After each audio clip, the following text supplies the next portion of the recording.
G'day mates, and welcome to the Doofcast, Australian Takeover Edition. I'm Reuben Doof.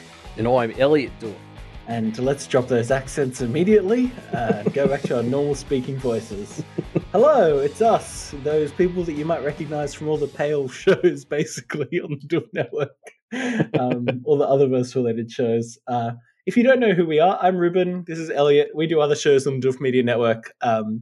Because Scott is off busy, raising a child, we thought we'd come in and take over this episode and use it as a real platform to talk about something that we've wanted to talk about for a while, Elliot. Yeah. In fact, there is a good chunk of our final episode of Media MD dedicated to it because that's the closest we've come to having an outlet. But I mean, this is a streaming service that both of us have gotten heavily addicted to, and I think we just want to tell people about it because it's really good and not enough people know about it. Yeah. It's called Dropout. But before we start talking about it, I kind of just want to frame it a little bit. Elliot, we've had a lot of conversations, especially back when we were doing Media MD, since you mentioned it, about when we both got into Worm and how it kind of, to a large extent, more of an extent than really a lot of other things, fundamentally changed our relationship to media that we consume. Nothing has really come close to that since Worm, but I think Dropout is probably the closest thing to it. Like, it's one of a very small amount of things, basically just Wild Boar Stories and this, that are specific pieces of content that I pay people money for. I just want to say that because this really does have a high position in my mind, and I want to make sure everyone understands the stakes going into it for me, I guess. Yeah, this is without a doubt the streaming service I get the most bang for my buck for by a mile. Yeah. And that's going against like Disney Plus and Netflix. They have very big catalogs, but it's the sort of thing where with Dropout, I'm enjoying 90% of the catalog, well, like a lot. Whereas obviously with Disney Plus, you get some weekly shows and stuff, but it's just not of the same tier to my mind, like on average. Yeah. I watch a lot of Disney Plus. The Marvel shows are coming out there now, and they just got Bob's Burgers on it here in Australia, so that's a pretty big win. But even so, Dropout, I would say I watch about as much as I do of Disney Plus, and I feel much better about supporting Dropout / College Humor than I feel about supporting Disney. I'll tell you that. Yeah, no doubt, especially since some of you may have heard the incident. I think we're going to have to talk about it as well, because this is going to be a really weird episode, I think, because we're going to be talking about a number of different things that you might not have ever heard of, but they're going to be we're just going to kind of give you some interesting things that you should go and check out and hopefully convince you to pay money for this service. That's not sponsoring us. I mean, we just want to promote it because in the same way that people want to promote Wild Boar, when you get into something that feels good to support, there's like a small community and you kind of want to help it grow. That's what we're doing here, I think. Yeah, absolutely agree. Especially now, so the company, there was a big thing in about January of 2020. Their funding got pulled. The company got massively downsized, and one of the main content producers actually ended up buying it. Yeah. And they dropped down to about 3 staff. Everyone had to move to contracts, which obviously was then followed up by March 2020, which we all know was not a great time. So it's actually quite miraculous that the network has actually still consistently been putting stuff out since. Yeah, it has even survived, let alone been putting stuff out. I think they've rehired a few more of the people back. I think Trap is actually an employee again. So they've managed to start growing again, and I think that's in part because they do have this loyal fan base of which we're both a part that is helping keep them around because they're producing some of the funniest content out there. Not just funniest, best. Yeah, is that a fair thing to say? That seems like a great way to segue into some of the shows that I think we specifically want to talk about. Well, we should say what it is, really, because we've told people that we're talking about Dropout, but we haven't really explained what that is. So you might have heard of a web company, I guess they used to call them, called College Humor. Basically put out skits on YouTube for the past 10 or so years. And look, I went back to some of their early skits, and some of them are pretty rough. I Yeah. know. I know my impression. I know your impression, Elliot, was when we first heard about this thing was like College Humor. Oh, don't they put out like little shitty web videos? Like, yeah, they used to. But then they got bought by a big brand that I can't remember the name of, and basically they just got a ton of money to start making whatever the fuck they wanted to make. They got a lot of like diverse, talented creators, and just basically gave them money to do stuff, and it Yeah. ended up creating a lot of really interesting things. That was unsustainable, and so as you mentioned, the business side kind of crashed. They were shut off from their parent company. The producer, head producer or something, then bought the brand and kind of scaled back to just one or two of their most popular shows, and has kind of been building up. But basically, the only way they're supported now is through Dropout, which is a subscription service that lets you access more of their content. They do put some of it out for free on YouTube as well, but uh, they basically just put out shows now, Yeah. maybe like 3 to 4 shows a week. And so obviously the good thing about like Sam Reich, the guy who Mhm. bought the company, being able to buy it is uh all of that old stuff is still on Dropout. So you, if you join now, you still get to relive all of the content they produced in that time where money was not as much of a barrier as it probably should have been. Which means Um, that some things are really out there, which works yeah, for them, but some of them it doesn't work for some of the others, which is yeah. fine. But well, it's great because it got the ball rolling. Like obviously the Yes, company 100%. downsized, but it's growing back up now, and it's because they've got that foundation. Like it's like a bit of a loss leading strategy. Like they had this time, they've built and suckered in a bunch of people like us, and hopefully we're out there like growing the audience, and that's letting the company build back up on the more bankable parts of it to start with.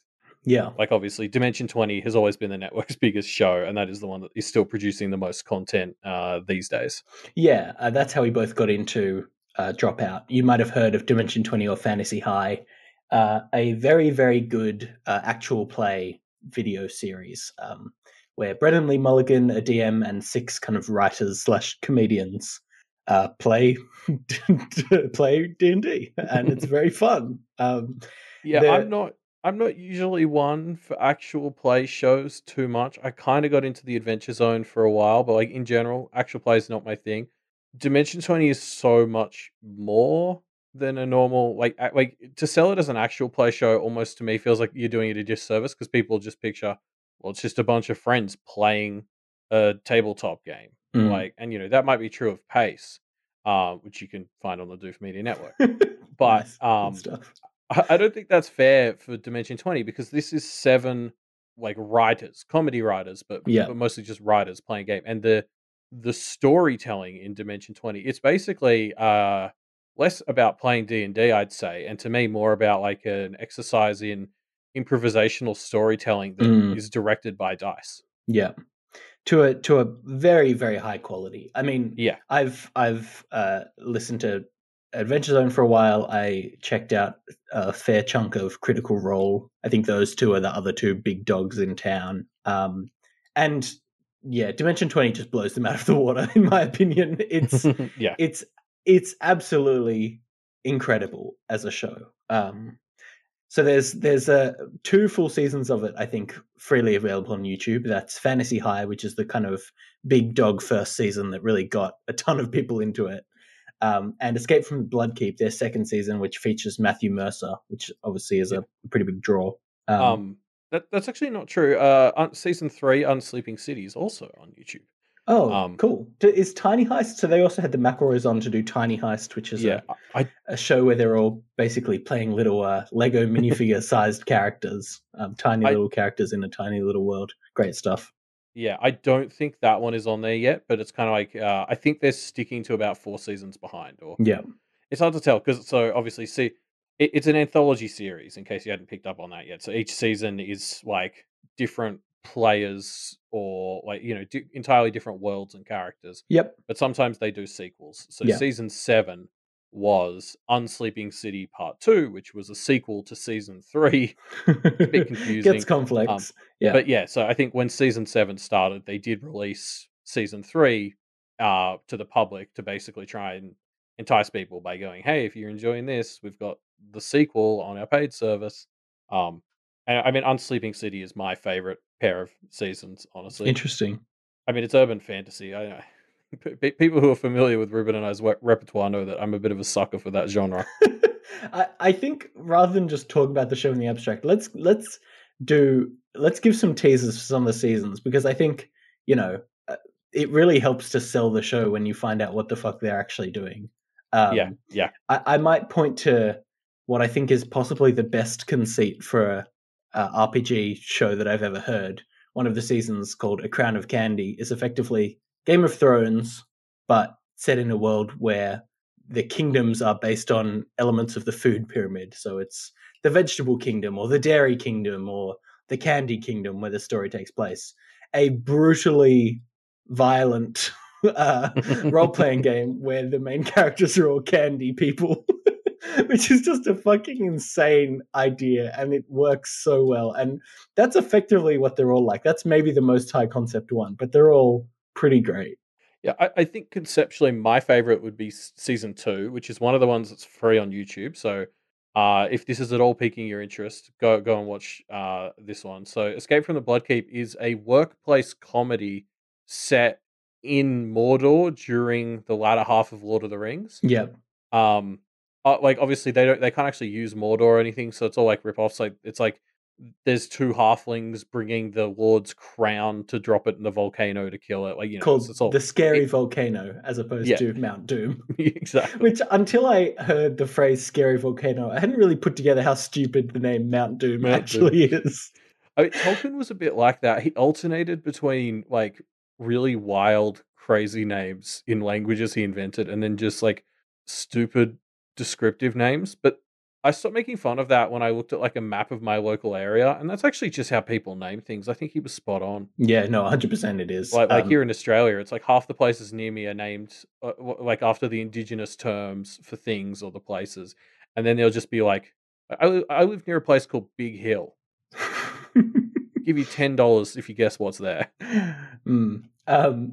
Yeah, I think this is one of the things that's great about Dimension 20 is they are kind of, in almost every season, they're kind of parodying these tropes, but in a way that is clearly a bunch of people who love role playing games and love these fantasy genres that they're sending up.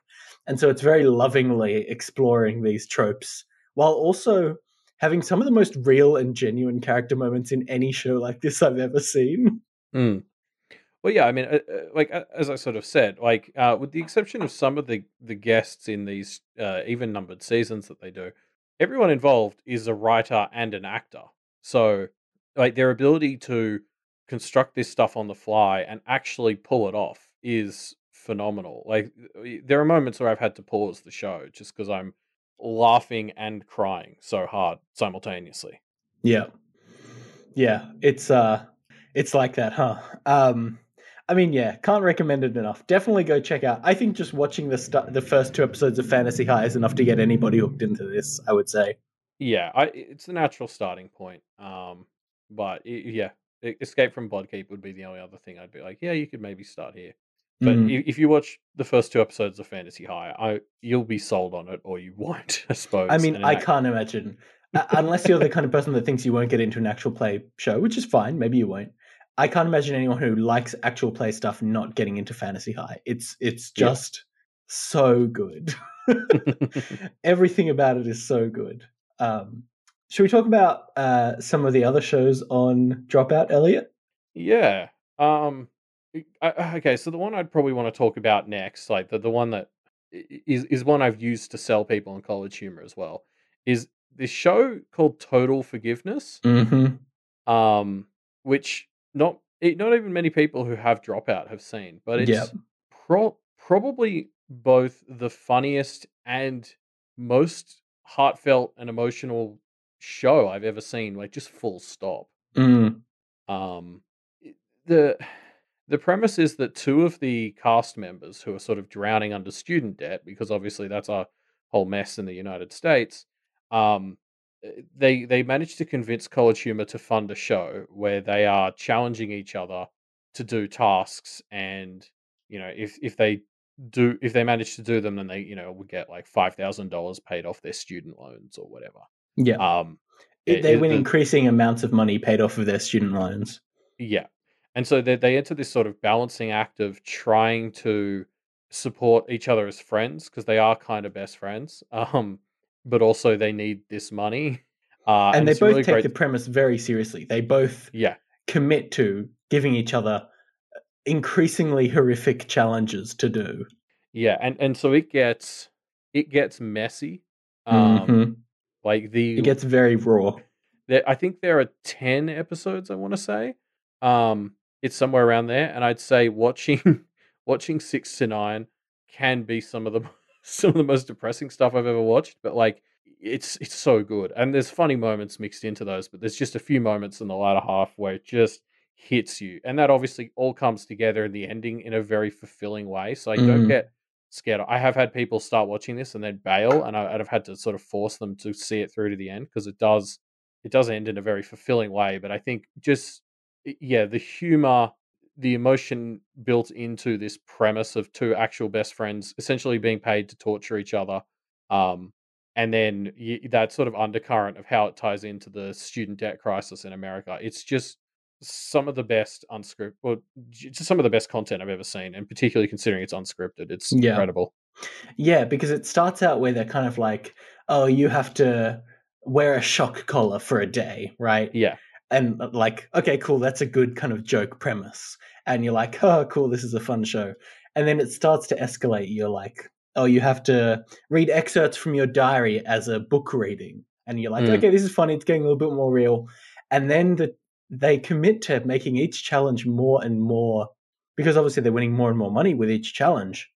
So they accordingly make each challenge more and more difficult to achieve, and it becomes so hard to watch, but also so gripping very, very quickly.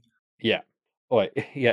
I'm so struggling to explain it without spoiling it. Yeah, I think we can't talk about some of the later challenges because the reveal of just sitting there being like, no, no, they can't actually be about to do that Yeah. is yeah, it's something that's unrivaled. I mean, I recently watched through all of Nathan for You, which is a show that I think is absolutely great and kind of hits some of these same beats for me.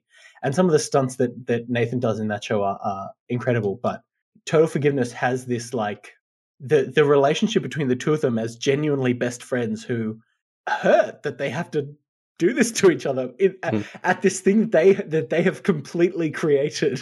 You know, So, yeah, well, and because just to make the premise very clear, the way it works is they each issue a challenge to each other, and so say the prize money is $2,000. If the person completes the challenge, they get the $2,000. If they don't, you get the two thousand yeah, dollars. So there's potential in that situation for somebody to win $4,000 if the other person doesn't complete their mission and they do. And what's fun is as that starts to happen, you start to see that like it doesn't feel good because they're not they're taking the money from their best friend as much as they're earning it themselves. yeah. And once that part of it starts to hit you, you just yeah. Like I haven't watched this for probably 6 months, and I'm getting close to tearing up thinking about parts of it. It's Yeah. it's hit me harder than almost anything else ever has. Yeah. I keep seeing in my YouTube recommendations clips from their challenges because they've released like I mean I would definitely say go and watch the entire show, but they've released clips of some of their challenges. And I'll always watch it and just be like, man, what a show this was. Yeah, um I think that's a good way for us to segue into what I think College Humor does really well, which is they've really gotten into putting out some really high quality, interesting conceptual game shows. yeah. Um, Like that's absolutely their sort of bread and butter, and this is overtaken for me. I used to watch British panel shows like a lot. mm, Lots of like 8 out of 10 cats. 8 out of 10 cats does countdown. Like the big fat quiz and all that, and they're funny a lot of the time, but there's also a lot of people involved that I don't like, or that sort of mm, thing. It's not always as consistent, and college humor has sort of burst onto the scene for me, at least recently, as like a company who's doing games that are just as fun with comedians who are just as funny, but also maybe just a bit more progressive. I suppose is all I want to yeah, say. and Yeah. I think the other thing is, I mean, in a weird way, they have a group of like I don't know, 15 to 20 staffers, and those are the people that you'll see on most of these shows. Like, Mm. so these are people that you kind of have grown to know just because you're a part of the College Humor community, right? So you see them across so much stuff. so many of these cast members are writing and like appearing in all the different shows. So like as you sort of start to get deeper into the college humor or dropout uh trap, you'll see familiar faces popping up. So it's gotten to the point where I'll see like a new episode of actually or something, and it's got like cast hosts of some of my other favorite shows on the network, and it's Yeah, obviously very exciting, which yeah. is comparable to the British panel show scene. Yes, I think so, but in a way that I don't know. I mean, like, I think parasocial relationships can be a problem, but that's definitely the vibe it gives you of this kind of small network where you've grown to know a lot of the creators, right? Yeah. Oh, I suppose the big difference here, this crew, they're all very good friends. Like, especially when they were working back in offices together, this whole cast and crew were genuinely very close, and they let that leak into all of their content. Yeah. So because it's sort of friends riffing because it's friends riffing off each other a bunch, you get a sense for who they are as people and how they interact with each other as friends as well Mm, as content producers, and I think that helps build that sense of a more personal connection to the content. mm. Yeah, definitely. Should we talk about? Let's talk about some of these shows. I'm Hmm. going to start with Actually, which is I think Yeah. the second show I got into on Dropout. The premise of this is it's a game show where the host, Mike Trapp, will read out a statement about a piece of nerd culture, but something in the statement will be slightly wrong. And you win a point by correcting him, by being that annoying nerd who corrects somebody about, oh, actually, you said they were from this planet, but actually they're from that planet. That was revealed in the tie in comic or whatever, Yeah. right? It's not always that inane, but it is always with that nasally tone of voice, and it makes it so much fun. Yeah, so basically the one rule in the show is that you have to start your answer with actually. Yeah, And you don't get the point, even if you get it right, if you don't actually yeah, trap. And yeah, I agree. I just adore this show because it takes what is one of the worst parts of hanging out with nerds and somehow flips that over and creates this space where doing that is the nice celebrated thing to do. mm. Like In a way that is very self-aware. Oh yeah, yeah, absolutely. And you see that with different players. Some of them lean into the sort of satire of the whole premise. Other ones, like yeah, it just turns into a bit of a heartwarming thing that they get to actually you in this way that you've set them up to do. Mm. As trap. Like it's yeah, like I don't know, just that idea of taking one of the most annoying things people can do and turning it into something that in this space is actually the cool, nice thing to do is just such a great concept.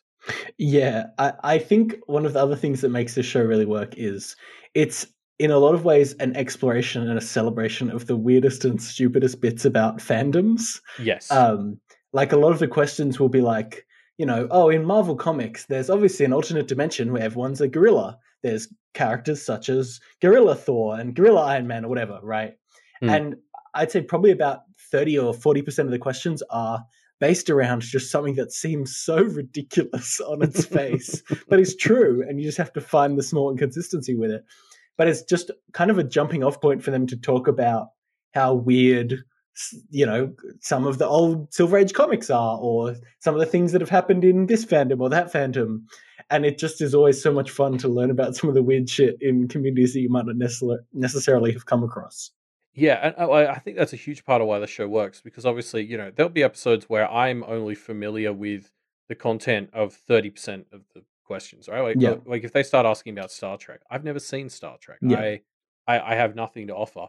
But because they focus in on these weirdest parts of the production or the lore or something, the people who do know it, after they answer it, Trap will help prompt them having a conversation about, hey, this is fucking weird that this is in the lore, right? And so, like, even though I haven't seen Star Trek, I get to be like, "That does sound fucking stupid." And, yeah, like, then, like, I'm, like, half learning stuff, half just, like, celebrating this ridiculousness, and you enjoy that just as much, like, when they talk about The Expanse or something, yeah. that I'm really into, they'll point out, like, something that's like, "Isn't it weird in The Expanse how blah, blah, blah," and I'm like, "Yeah, that is weird, I love this show, but God, that one part sure is weird." Yeah. Yeah, and then they also have kind of bonus rounds as well every so often, which are always kind of a format break that's really fun. Like maybe it's, oh, something's wrong about this picture. What's wrong with this picture? Or what are these sounds? Identify these intro credit songs or something. All this information that I have in my head that is so useless, and I'm actually feels like the one place I get to put it to use. Yeah, they've definitely it. It's very easy to get like embarrassingly into this game while watching. Yeah, Like there have been times where like Trap will read out a statement about Stargate, and I am in my living room and I start banging on my couch where the buzzer would be if I was in one of the yeah, contestants' chairs, well, and like yelling out the answer, and then I realize how I look and I stop and I act yeah, embarrassed. yeah. But like But that's that's what just the show is, Elliot. It's yeah, celebrating that exact vibe, which is what makes it exactly. feel so like fun, you know? Yeah, yeah, yeah, absolutely. Yeah. This show is just sort of pure joy and celebrating the silliest parts of nerd culture. And that's really fun to do. Yeah. Should we talk about Game Changer, another game show on Dropout? Yes. How do you Yeah, I don't explain know. Game Changer, Elliot? um, yeah, this is probably the second biggest of the game shows behind actually, I think that they sort of have. So this one's hosted by Sam Reich, the guy who now owns the company. And the premise of Game Changer is that it's a game show, but every episode they play a completely different game. Yeah. Um, and yeah, so it's hard to explain the like that's as deep as you can go into the premise without just starting to spoil individual episodes. Because often, some of my favorites are the ones where the rules are not explained to the contestants, so they're trying to figure out what the game is as they're playing. Yeah. So Sam like will there's ask them a question and yeah, they say yes or no. And then they either get it correct or incorrect. And everyone's just like, what the fuck is going on here? yeah, it's the three contestants are sort of working together slash competing to try and figure out how Sam is awarding these points.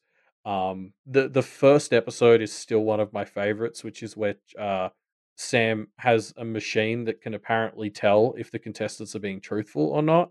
And so they spend, the first half of the game basically trying to break this thing and test its limits. As they try to figure out how this machine can possibly determine whether they're telling the truth or not. Without touching them or anything. It's just a thing that sits in Oh front of yeah, them and flashes a green or a red light. yeah, exactly. And it's and then like obviously it works up. You do get a reveal as to how the machine works, and it's So yeah, satisfying. So good. it's such a great little trick. Yeah. Um, so yeah, like it's stuff like that. They've had a string recently. Sometimes they do games samers, which is where they get the same contestants on to do like a continuation of an old game. Yeah. And they've just done a few of those for like this fashion thing where basically since everyone's filming from home during the pandemic, there's like costume contests. So three of the contestants basically get a minute to raid their wardrobes and try and dress up as like, goth Peter Pan or something. Um and I've enjoyed the shit out of watching those. Mm. One of my favorite game samers is a group of three people who are all really good at doing voices. And so they just get them. Sam asks them, what would this thing sound like? Or what would that thing sound like? And they just have to imitate the sound of it and get points Yeah. based on how well they do, which is great.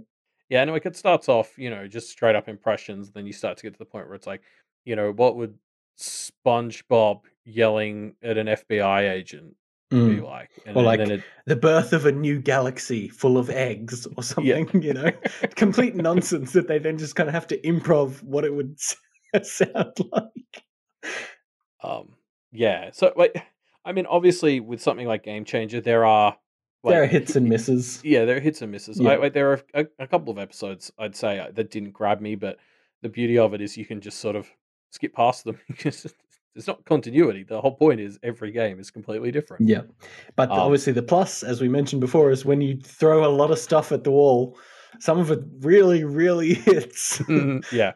um, Like on average, I'd say an episode is like an 8 out of 10 sort of deal, right? yeah. Like, yeah, And like there are the average definitely is some still 10 very out of high. 10s in there. Yeah, Ah, that great first show. one of the latest season. Oh, yeah. So there's The I mean, describe yourself. we can't spoil it. That's the I problem. know. Because some of these, I mean, a lot of the stuff here is just like, man, y'all should really check this out. There's some great shit in here. Yeah, um, this is very hard to sell spoiler free, especially Game Changer, yeah, because that's the whole point. yeah. Let's talk about one that has a fair amount of episodes on YouTube, I think, which is a show called Breaking News. Yes. Breaking news is a very simple concept for a show. They get a bunch of people into a newsroom who then have to read from an auto cue news that is nonsensical that they have never seen before, and if they laugh, they lose a point. And that's it. I mean, it's like a 5 or 8 minute show, but it's just so silly that you can't help but enjoy it. Yeah, so basically, it's the job of the person who wrote this skit to make them break as much as possible. Yeah. So they're having to read out, like all these ridiculous news stories. They'll have names like Chumble Frumpskin. They have to introduce themselves as that, and like it goes on and on. As the series evolves, the things they're asked to do get more and more wild. Like it's another show that's just built on people experiencing joy at something. Like these are people like this premise of they have to try and do it seriously, but everyone is sabotaging them by trying to make them laugh. It's just very fun. Mm, yeah. Um, yeah, it's very, very fun. I mean, we're just going to link some of the free episodes that are available on YouTube for this one, I think. Yeah. There's the one that we're going to link, I think might be my favorite episode. There's one, oh, God. There's one that I want to talk about, though, which is called True Facts About Grant Anthony O'Brien. I knew this I one have might to come talk up. about it, Yeah. Elliot, because it's just so insane. Basically, what they do is they get Grant, who is one of the staffers, to come on the show. And instead of just being a normal episode where they read out nonsense from an auto cue, uh, they get the four presenters to reveal horrifying true facts about Grant's life that he somehow has told somebody in confidence or something, and it just goes so off the rails with the horrifying secrets that are revealed about Grant over the course of this episode. It's I don't even know how to describe it other than just a bizarre and hilarious experience. Yeah, I I really do enjoy True Facts About Grant O'Brien, but it's one that is serviced by not watching it first. Um, Yeah, just because, maybe it's one of the ones where if you don't know who Grant is, you probably won't enjoy it as much because yeah, it's fun to see him get taken down a peg because of who he is. yeah, like watch Total Forgiveness first, and Yeah, then watch True Facts About Grant O'Brien, and you'll yeah, sort of because Grant is one of the two in Total Forgiveness. Um, but yeah, I agree. I mean, my favorite episode is hands down the first one with Amy Vorpal in it. Tornado Jail. That's the one we're gonna link. I've Okay, yeah, pulled it good. up right here. It's called sorry, what's it? It's like Bummer Tornado destroys Cool Jail or something like that is the name of the episode. I don't know, but it's obviously it's fucking ridiculous. But that's why it's so much fun. Yeah. Yeah, great show. Like as you said, it's such a simple premise and they get so much out of it. Okay, Breaking news really speaks to the quality of production. I'm just gonna read one of the lines that I've seen in the YouTube comments of this episode. A line that goes, "I say tornado, you say tornado. No matter how you pronounce it, the death toll is 85 dead." Like, just imagine somebody reading that and not knowing what they're about to read. It's absolutely ridiculous. Yeah, yeah. Yeah, like that's the writing of this is so good. Like I could definitely not write breaking news that was that funny. Yeah. Um, and you get into it for the people as well. There are some recurring people who are fucking dreadful at the game. There are some who are freakishly good at not breaking. Mm-hmm. I remember everybody celebrating in season 3 when Katie finally started giggling in one. Yeah. It was like 6 episodes before she broke. Mm. Um, yeah, like just again, but they do so much with such a simple premise. It's a testament to the production quality and the writing that they all have. Yeah. 100%. Ah, man, I love these shows, Elliot. It brings so much joy into my life to have a Dropout subscription, and it's only like $4 a month. It's so ridiculously cheap as well. Yeah, it's absolutely worth it, everyone. And like as we said, like This it's a is just like small an hour group. long promo for Dropout, but fuck it. Yeah, I it mean, is. I'm down. I thought that was our idea coming in because like more people need to be watching this. Yeah, I This want is a more people small to talk production about company. this stuff with, you know? We've got to Yeah. get fucking channels on the Doof Discord and stuff that are just dedicated to Dropout shows. Actually, there's one that you're not watching that I would Mm. like to try and sell to you, Ruben. All right, Let's all change right. up our own format. Hit me with it. So this is Erotic Clubhouse, which honestly I was sold on just by the name. But Okay, yep. if you're not, so this is two of the cast members, Raker and Jess. Mm. Raker is probably my favorite of the entire cast, Reika but is great. She is great. what the premise of this show is basically they get a prompt from like Twitter or their Discord or something of basically dirty fan fiction and they live write it in an hour. So like the one of the first episodes, the prompt is basically Mario Kart and they end up I'm trying to remember what they write. It's like it's like some pun based on Tokyo Drift. Anyway, like Is it it has Toad Yoshi. Kyo Drift? No, it's dirtier than that. Oh, Toad. It's got to be Toad Kyo something, right? No, I don't think. No, I don't think so. All right. Well, this is Uh disappointing. oh, it is. It is Fist and the Furious Yoshi's Island Drift. Okay. Um, Great. and Yoshi does things with his tongue in this that I don't feel comfortable describing because we didn't put a content warning at the start of this episode. This is a family show. Scott's just had a Uh, baby. Come on. but yeah, like this. Uh, Erotic Club. It's so good because these two just bring this. Raker and Jess have this way of being just incredibly filthy, but like in a way that presents it as kind of innocent and fun. Yeah. So like seeing these two just be like, oh yeah, and then Yoshi sticks his tongue in, and you're like, well, no, what, no. Yeah, like I'm just looking at the list of episodes here now. There's one called Animal Triple Crossing, Oh yeah. like Triple X Triple Crossing. X-ing. Yeah. Yeah.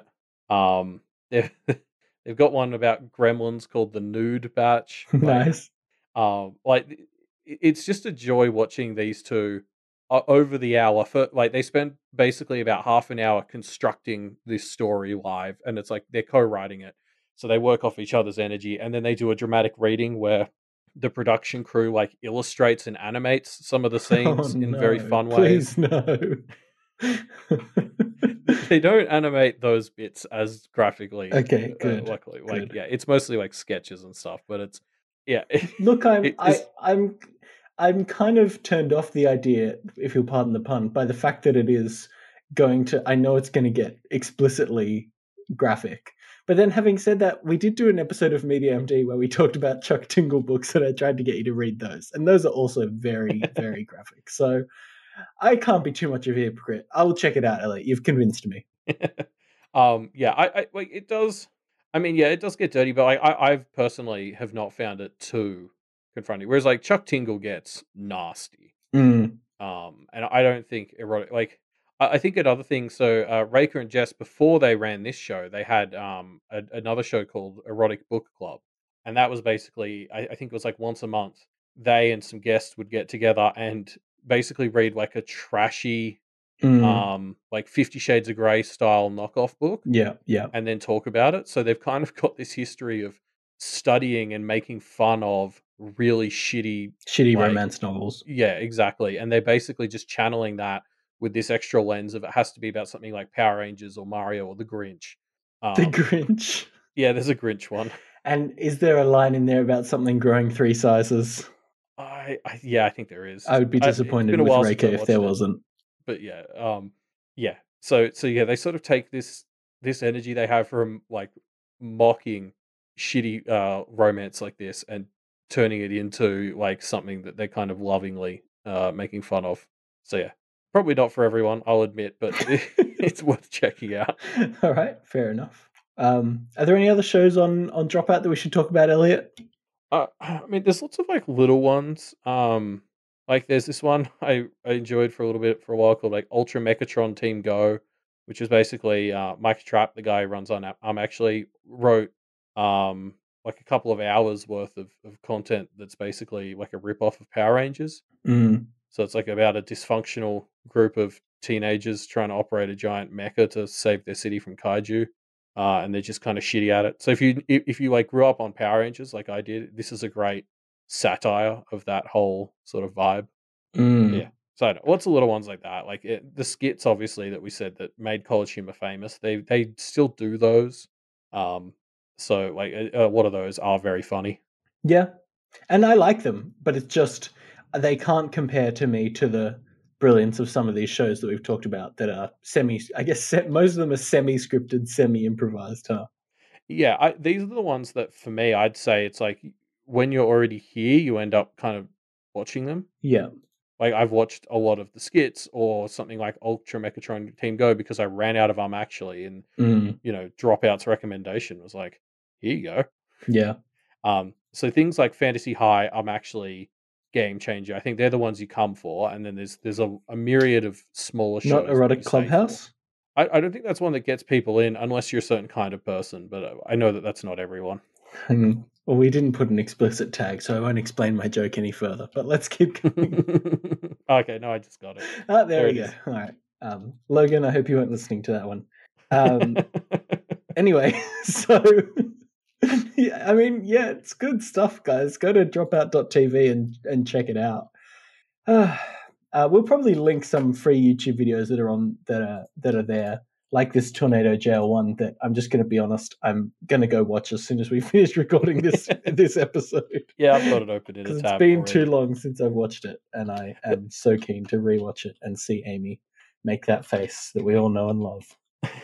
I think that's one of the things for breaking news in particular. I reckon I've watched the entire series 5 or 6 times. Like it's, maybe 30 or 45-minute episodes. Yeah. But it's just so wild and so improvisational that like after a couple of months you can just rewatch it again and basically enjoy it as much as you did the first time, if not more. Yeah. Definitely true. I've definitely rewatched it a bunch of times. I guess we'll end the show there then, huh? Go check it out. We only agreed to come and do an episode on the Doofcast because we wanted to talk to people about Dropout. So it's motivating us a lot, and so we want to pass that motivation on to you. Yeah, hopefully the fact that we've basically just sat here and done a 45-minute ad for Dropout lets you know that it's worth looking at a bit. Yeah. Doof. All right, hello everyone. It's Scott and Matt here. We're interrupting the Australians. We're taking the show back temporarily because we have some important business to do here, Matt. It was so important that we had to just jump right into the middle of this podcast. Yeah, we couldn't do the episode. We didn't have time to do the episode because of my baby. But that's right. You got to make time for the madness. You got to make time for the madness. That's what I always say. Is it what you always say? That's what I always say. That's what my old pappy always said.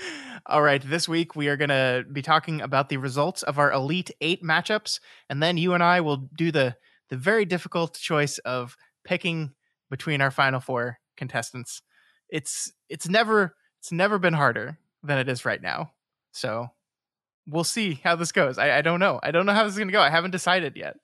Yeah, you really set us up for just a horrible, conflicted, unpleasant decision. I really appreciate that. All right, let's get right into our results from last week. We had 8 teams going up against each other, and now there are only 4. We're going to once again go in kind of reverse order of the least close matchup to the most close matchup. But Matt, none of these are very close. None of them. Uh-huh. Yeah, it's fascinating, isn't it? It is. It really is. So first up, we have Spider-Man Into the Spider-Verse, which was going up against Live, Die, Repeat, Edge of Tomorrow. And Spider-Man Into the Spider-Verse takes it handedly, 74 to 26%. It was not close at all. Live, Die, Repeat was kind of our version of the Cinderella story that I just didn't think they were going to last this long. But they cannot defeat the Spider-Man, no matter how many lives they have to do it. I think that I voted for that one last time around. So we didn't get to hear your picks last time around, actually, because that was me and Daniel. Yeah, we didn't. I voted for Spider-Verse on that one. Okay. Well, everybody makes mistakes. Anyway, yeah, Spider-Verse wins. Live, Die, Repeat. I think it got about as far as it deserved to go. Let's put it that way. I think you're right. Next matchup is The Princess Bride versus Pan's Labyrinth. Two lighthearted fairy tales, and The Princess Bride takes it with 72%. I think that sounds about right to me as well. Yeah. It is. It is. I mean, I voted for Pan's Labyrinth. I wanted Pan's Labyrinth to win, but I think there's this one of these movies make you feel good, and the other movie has a person getting shot in the face, and it's really gross. So and you know. the bottle scene. Docket a few points for the bottle. End of the bottle scene. So I was a little disappointed by this one, but Princess Bride, certainly a very good film anyway. Mm-hmm. So yep. Oh, next, Matt, though. It's the matchup that crushed you. Mm-hmm. We have The Matrix versus Who Framed Roger Rabbit. Wasn't close, though. Was not close. The Matrix takes it 71 to 29%. It wasn't close, but it was closer than The Princess Bride versus Pan's Labyrinth. So I will, I feel good about this. It makes me happy to see how well Who Framed Roger Rabbit has done in this contest. Yeah, the Elite Eight's pretty good. It's pretty good. Yeah. Because I love that movie. But The Matrix, I voted for The Matrix over Who Framed Roger Rabbit, despite my love of Who Framed Roger Rabbit. And I feel good about that too. So I mean, I'm pretty happy with all these so far. Yeah, me too. Let's see, how am I going to feel about the last one? We've got Mad Max Fury Road versus Fight Club, and Mad Max takes it with 70%, which is I guess the least close out of all of these. But yeah, but like I said, they're all in the 70s, right? There was nothing remotely close. Yeah, or I mean the most close out of all these. Yeah. Anyway, yeah, they're all there's 70, 71, 72, 74. Yeah. Fury Road over Fight Club. Yeah, I don't know. They're both great movies. They really are. Like, I feel like 70 to 30 is fine. It's fine. I'll accept that. Yeah, I honestly can't even remember what I did here. I think I voted for Mad Max. I mean, Mad Max is the best film of the last 10 years, certainly. Fight Club is probably the best film of the last, maybe not the best film, but it is certainly one of the best films of the last 20 years. How old is Fight Club? When did that movie come out? I need to know this. I feel like it came out in like 1999. 2000. Yeah, I was gonna say 99, and then I was like, no, surely not that long ago. That would be ridiculous. But no, you're right. Yeah. Fight Club and The Matrix came out in the same year. Same year. That's wild. But they do not both make it to the final four, which means that our final David Fincher movie is out. So here's our final four. This is really interesting. Before we go into the matchups and our picks, I just kind of want to talk to you about the final four because it's pretty interesting here. All four of our number one seeds have made it. So that's kind of what should have happened if I seeded things correctly, and it did. It makes the tournament maybe less surprising and less fun, but it is interesting that they went up against number two seeds and a number three seed and dominated them, right? So there seems to be this clear demarcation point between the one seeds and everything else. Yeah, I think people just have favorites. Yes. I mean, I clearly do. Like, yes. It's more or less unapologetically been like, The Matrix is my favorite movie, so yeah. So that's going to be easy for me to make decisions along the path here. Yeah, and I mean, it should be not surprising to look at this list and see that three of our final four are movies that were part of our Council of Doof series, which were people intentionally nominating movies they think are the best movies ever to try to put them in the canon of great films. Right. And I mean, the only reason The Matrix hasn't been is because we already did an episode on that and talked glowingly about it. That's part of our Wachowski series. So not completely surprising here, but interesting. Certainly interesting. I didn't think it was going to be this much of a blowout, but here we are. Yeah. 4 number ones, but only 2 can advance. So this is for the first time in the tournament, we're going to have to knock out some number ones. Which will it be? Oh boy, here we go. Our first matchup of the night is Mad Max Fury Road up against The Princess Bride. Oh, Matt. Oh, Matt. I thought it'd be fun to look at this and like see the road that they took to get here, right? Sure, that Because sounds fun. maybe that'll help us make the decision. So Okay. Mad Max Path to the Final Four went through Meet the Feebles, Pacific Rim, Avengers Endgame, and of course, last week's victory over Fight Club. The closest matchup it had in its entire run was versus Avengers Endgame, where it only got 63% of the vote. Still enough to win, but not as close. The Princess Bride, on the other hand, its path to the Final Four went through Breaker Morant, The Village, The Sixth Sense, and Pan's Labyrinth, and its closest matchup was 71% against The Sixth Sense. So again, this movie did not have any trouble. So I mean, looking at just like the road to the Final Four, which of these do you think had a harder time? Well, the first thing I notice is that Princess Bride goes up against all these like violent horror movies.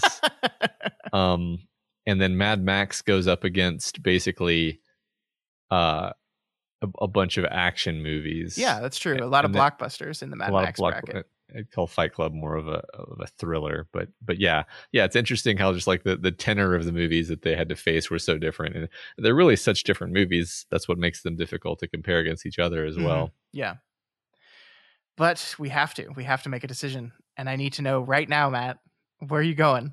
Princess Bride or Mad Max Fury Road? I think I'm going to just make everybody really mad, and I'm going to lean toward Mad Max. I'm going to continue and make everyone even madder, and I'm going to say that, or maybe you won't be mad. You'll just think like, "Oh, Matt's stupid. Matt's an idiot." But the first time I saw The Princess Bride when I was a kid, I just did not think it was funny. I did not understand it. Like, it did not work on me at all. I thought it was bizarre, and I walked away from it completely cold.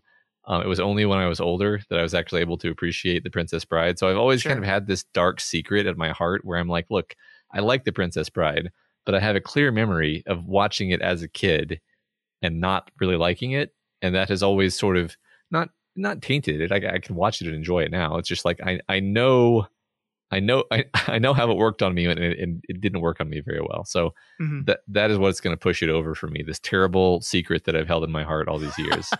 Okay. Here's my logic. Hear me out on this. Okay. I think Mad Max is the best film of the 2010s. Hands down, right? Mm-hmm. Is The Princess Bride the best film of the 1980s? I don't think it close. is. No, I don't think it is. There's like 10 I can think of that I like more. Exactly. So it might be a cop-out because, like, what does that have to do with anything? But you have to come up with something. So I am going with Mad Max Fury Road, the best film of the past 10 years, 100%. It deserves to be in the championship. Will it win the championship? I don't know, but it deserves to be there, I think.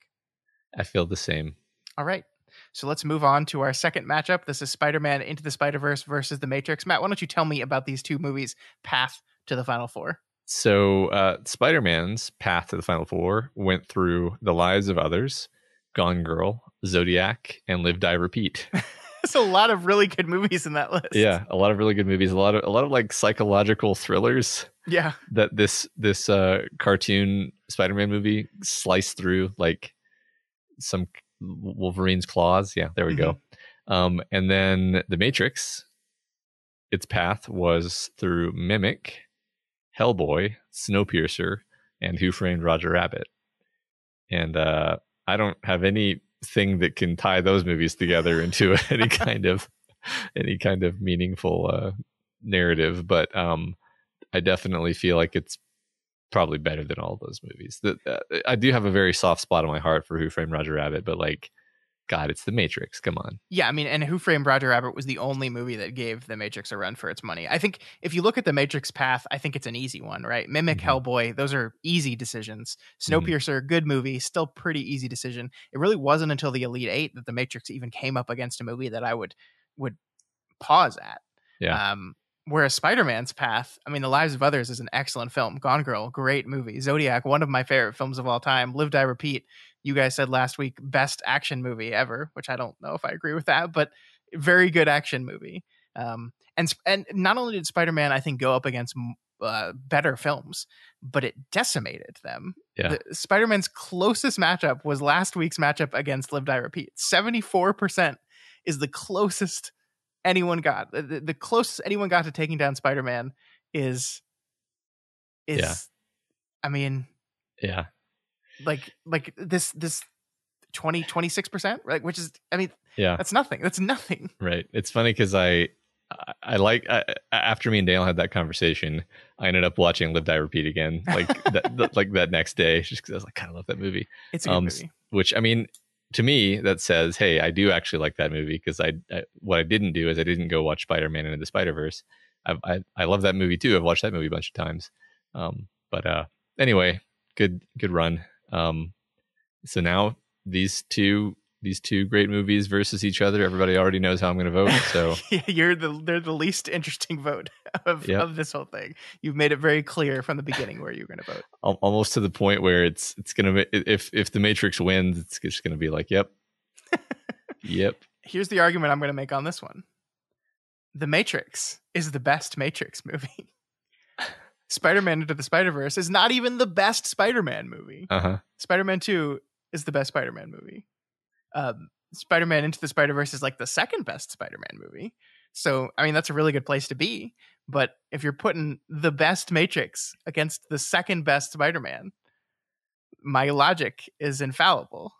And the Matrix wins.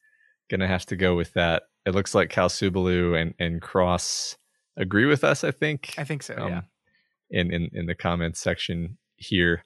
Look, here's there's nothing better than the scene when Neo wakes up in the power plant.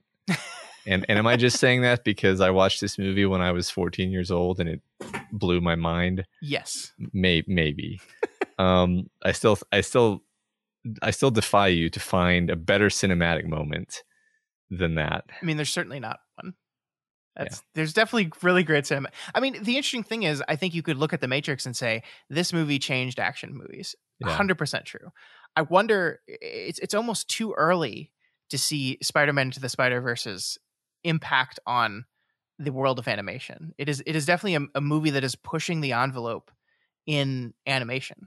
And it's too early. Like maybe 10 years we can look back and see, did Spider-Man Into the Spider-Verse change the world of animation in the same way that The Matrix changed how we do these action films? I don't know. We'll find out. But for now, it's The Matrix. Yeah, that's interesting to consider that your favorite movie can change over time, in part because you realize how important a different movie was, in retrospect. That you may not have realized at the time. That's an interesting lens on it. Yeah, definitely. So we made our picks, but I want to know, who do you think is going to win of these two matchups? Well, I think the Princess Bride is going to win. Okay. Versus Mad Max, and partly that's just going with my gut, and partly that's going with the fact that Princess Bride has trounced everything else that it's gone up against by a larger margin than Mad Max has. Again, not exactly proof there, because they went up against very different sets of movies, but sure. But I'm going to lean toward the Princess Bride. What do you think about the other matchup, Spider-Man versus the Matrix? I think the Matrix is going to win here. I think Spider-Man would have defeated just about anyone else in this bracket. I think, like, if Spider-Man went up against the Princess Bride, I think I could make an argument for it winning. If Spider-Man went up against Mad Max, I think it definitely wins, but I think it can't survive the Matrix. And so I think the Matrix is moving on. I tend to agree. The only thing that would make me hesitate would be to just kind of notice that people who were not our age and older, almost literally our age, because we were like at the cutoff of people who really should have been watching that movie in the theater. They might not really appreciate what it was and what it is. Then again, they might. I don't want to cast aspersions.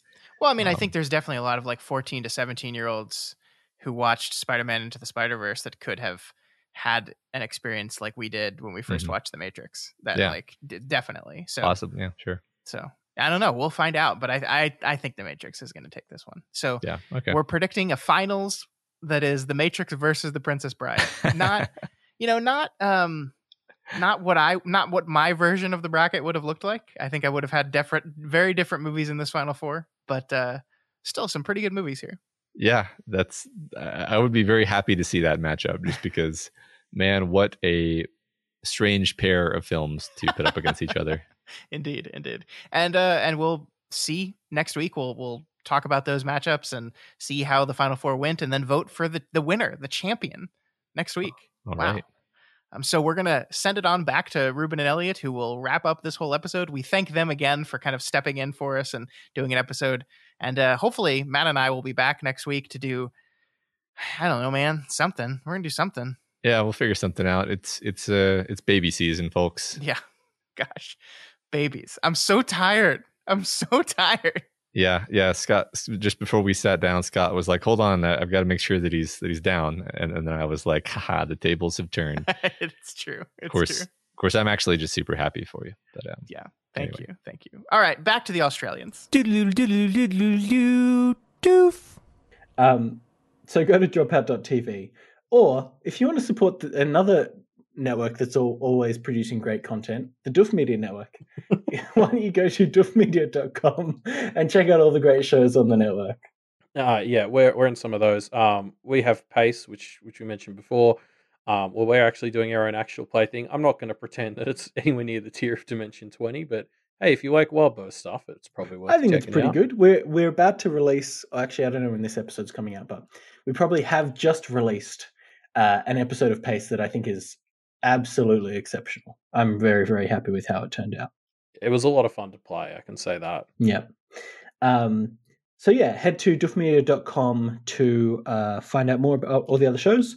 Or if you want to get in touch, you can email doofmedia@gmail.com or check out the Doof Media socials, at Doof Media on Twitter or at MediaMD Podcast for our Twitter account, I guess. Yeah, and don't forget about patreon.com/Doof Media. We wouldn't be making all the content that we do without our patrons. Yeah. Same thing about what we're saying to go do to Dropout. Also, it does apply to us too, I suppose. Yeah. Yeah, I mean, we have bonus shows that we only do because we have enough money to invest a bit more time into this than we would otherwise, which means we do additional shows and stuff for our supporters. So if you want to check those out, you can go to Patreon and get more information. Go to patreon.com/Doof Media. I guess that's that though, folks.